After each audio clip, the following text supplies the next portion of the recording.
ফুচকা দাদা, ফুচকা দাও। আরে ফুচকা দাদা, আরে ফুচকা স্টোরে কেউ নেই। এক কাজ করি, দাদা আসার আগে কটা ফুচকা খেয়ে নি।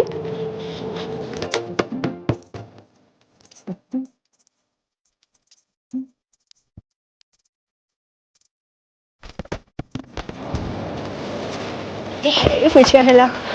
হাই দিদি, ফুচকা খাবেন? না কটা খাবেন বলুন? আরে না না, আজকে আর ফুচকা খাবো না। তবে এরকম ভাবে না ফুচকা স্টলকে ফাঁকা রেখে যাবেন না, যে কেউ এসে খেতে শুরু করে দিতে পারে। হ্যাঁ হ্যাঁ জানি তো, সেই জন্য তুমি ফাঁকা রেখে যাইনি। ওই দেখুন আমার ভাই বসে আছে। আর দাদা, আপনি যখন ছিলেন না না, তখন আমি 100 টাকার ফুচকা খেয়েছি। হ্যাঁ, এই নিন। ও আচ্ছা আচ্ছা। আচ্ছা বলছি যে আপনার কাছে কোনো ভালো লেবার আছে, আমি না থাকা অবস্থায় ভালো কাজ করে দিতে পারবে? কেন, আপনার ভাই আছে তো। আরে ও তো আছে, কিন্তু ও তো অন্ধ, ও কি করে কাজ করবে?